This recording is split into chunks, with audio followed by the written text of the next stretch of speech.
তাহলে কি সত্যি লোকাল হিরোদের সাথে কন্ট্রোভার্সিতে জড়িয়ে গেল টিম ওমর অন ফায়ার? সম্প্রতি রোজার ঈদে ভাইরাল হওয়া এই টেডি শার্ট তো আপনারা সবাই কম বেশি দেখেছেন। এই টেডি শার্টকেই ফানি ওয়েতে ক্রিটিসাইজ করে একটা ভিডিও বানান ওমর।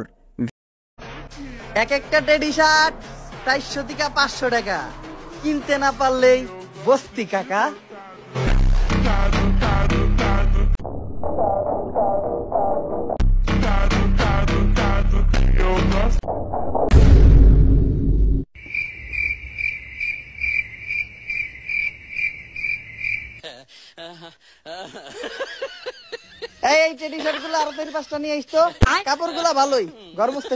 ভিডিওটি ভাইরাল হওয়ার পরপরই লোকাল হিরোর কাবির ফয়সাল তার অফিসিয়াল ফেসবুক পেজ এবং টিকটক অ্যাকাউন্টে এই ভিডিওটি আপলোড করে। টেডি শার্ট পরলে ছাত্রী, সেম ড্রেস আপ করলে গ্রামের খালাতো ভাই, একটু চুল কাটা এলোমেলো হলে টোকাই। তা ভাই তোমাদের মতো এত স্মার্ট হ্যান্ডসাম ছেলে পেলে থাকতে শাহরুখ খান সালমান খান নায়ক হয় কিভাবে? যদিও এই ভিডিওর কমেন্টে অনেকেই ওমর অন ফায়ারকে এবং তার পুরো টিমকে টোকাই বলে আখ্যায়িত করলেও লোকাল হিরোর কাবির ফয়সাল কিন্তু ওমরের পক্ষেই ছিলেন। তবে গ্যাঞ্জামটা লাগছে মনির অন ফায়ারকে নিয়ে।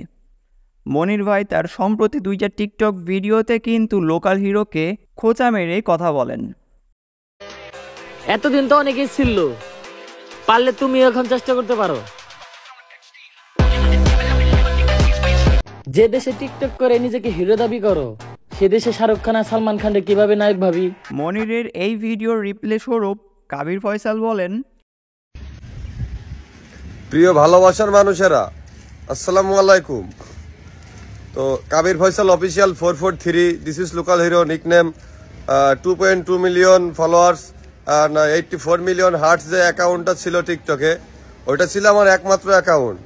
তো খুশির সংবাদ এইটা, আমি অ্যাকাউন্টটা এই মুহূর্তে বয়কট করলাম। এটা হতে চলেছে আমার টিকটকের লাস্ট ভিডিও। এখন থেকে টিকটকে আমি আর কোনো প্রকার কোনো ভিডিও আপলোড দিব না। আসলে মূলত আমারই দোষ, নানান দেশে চলে আসছিলাম, এই জায়গায় সব বেশিরভাগই অশিক্ষিত থার্ড ক্লাস পোলাপান। এই জায়গায় বলি একটা, এরা বোঝে একটা। রিসেন্ট একটা ভিডিও দিয়েছিলাম পিসি পোলাপান, মানে যারা আর কি যাদেরকে সমস্যা হচ্ছে এদের উদ্দেশ্য করে, যেন সব বিশৃঙ্খলা একটু কম হয়। ভাই তুই তোর কাজ কর না, তুই অন্যের কাজ কেন দেখতে যাবি? এ খারাপ একটু কায়ে বসতি, তুমি কি কাকরাইল মসজিদের ইমাম নাকি ভাই? মানে এমন কিছু ছেলেপেলে যারা আমার এলাকায়, আমাদের এই শহর অঞ্চলে আমার 700 গজের ভিতরে ঢোকার আগে সালাম দিয়ে ঢোকে, তারা দেখি আমার মিন করে ভিডিও বানায়। তো ব্যাপারটা খুব সেন্টিমেন্টাল লাগছে।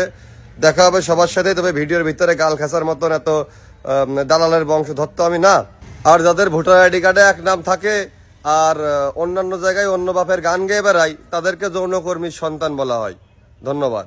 যখন প্রয়োজন হবে গুগলে সার্চ দিয়ে আমার ফেসবুক পেজ, ইউটিউব চ্যানেলের লিঙ্কটা নিয়ে নেবেন, ওইখানে আসি ইনশাল্লাহ।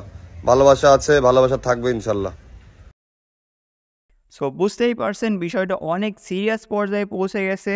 ফয়সাল ভাইয়ের টিকটক আইডি থেকে কন্ট্রোভার্সিয়াল ভিডিওগুলো ডিলিট হয়ে গেলেও মনিরের টিকটক আইডি থেকে কিন্তু ভিডিওগুলো এখনও ডিলিট হয়নি। সো এখন দেখা যাক এই কন্ট্রোভার্সিটা ঠিক কত দূর আগায়। এটা কি এখানেই শেষ হয় নাকি নতুন একটা চ্যাপ্টার শুরু হয়? এই নিয়ে আপনার কি মন্তব্য অবশ্যই জানাতে ভুলেন না।